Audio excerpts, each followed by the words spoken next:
Bagian-bagian tumbuh dan fungsinya. Bagian akar. Akar adalah bagian tumbuhan yang umumnya terdapat pada bagian bawah. Tumbuhan bagian ini biasanya terkubur di dalam tanah atau media tanaman. Berdasarkan bentuknya, akar dapat dibedakan menjadi dua jenis, yaitu akar serabut dan akar tunggak. Akar serabut membentuk seperti serabut. Akar serabut yaitu akar dari tumbuhan yang berbiji berkeping satu. Semua bagian akar keluar dari pangkat batang. Ukuran bagian pangkat dan ujung akar serabut hampir sama. Contohnya akar serabut antara lain akar kelapa, akar pepaya, akar tunggak. Akar tunggak yaitu akar dari tumbuhan yang bijinya berkeping dua. Akar tunggak mempunyai akar pokok. Akar pokok itu bercabang-cabang sehingga menjadi akar-akar yang lebih kecil. Contoh akar tunggak, akar lain akar kopi, mangga, dan asam. 2. Batang merupakan bagian tumbuhan yang berada di atas tanah. Batang pada tanaman adalah tempat tumbuhnya ranting. Batang memiliki struktur yang kompleks daripada akar tumbuhan. Karena memiliki luas akar, luas batang pada tumbuhan tidak semuanya sama. Terdapat beberapa jenis batang antara lain batang kayu, yaitu batang tumbuhan yang terdiri dari kayu, misalnya batang pohon mangga. Batang rumput, yaitu batang tumbuhan yang berluas-luas dan berkap, misalnya batang padi dan rumput. Batang basah, yaitu batang tumbuhan yang lunak dan berair, misalnya batang tanaman bayam. Selanjutnya daun. Daun adalah bagian tumbuhan yang tumbuh pada batang. Daun pada umumnya berwarna hijau. Daun adalah bagian tumbuhan yang memiliki peran penting pada daun berwarna hijau. Dapat kandungan zat klorofil yang merupakan salah satu bahan yang dibutuhkan pada proses fotosintesis.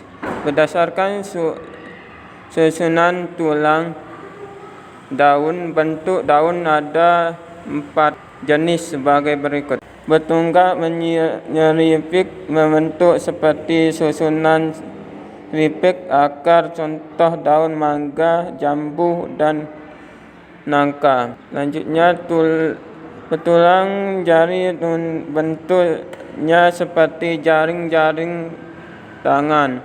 Contoh daun pepaya, daun singkong, dan daun kapas. Selanjutnya tulang melengkung, bentuknya merupakan garis-garis melengkung. Contohnya daun genjer. Selanjutnya tulang sejajar, bentuknya berupa garis-garis sejajar. Contohnya daun padi dan daun jagung. Selanjutnya bunga. Mahkota: benang sari, putik, kelopak, tangkai. Bunga merupakan tempat terjadinya perkembangbiakan secara generatif pada tumbuhan. Tidak semua jenis tumbuhan memiliki bunga. Bunga pada tumbuhan sebagai macam bentuk dan warna. Ada bunga yang berwarna putih, kuning, merah, dan ungu.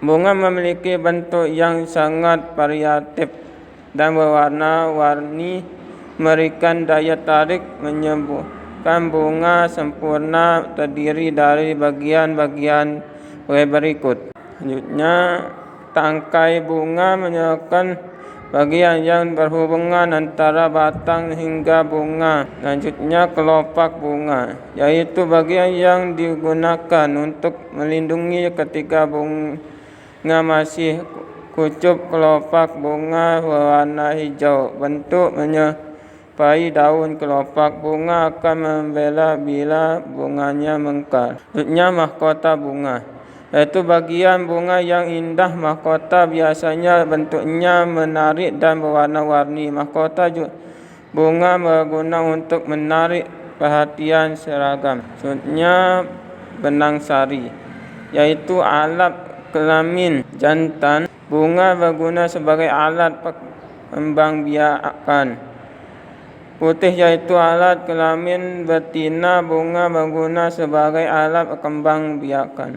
Yang terakhir, buah. Buah merupakan cadangan makanan yang dihasilkan oleh sebuah tanaman yang dapat dinikmati oleh makhluk hidup. Buah merupakan hasil selanjutnya dari proses menyemburkan pada bunga. Bunga memiliki beberapa macam bentuk, warna, aroma yang berbeda-beda. Buah terdiri atas bagian kulit, daging, dan biji.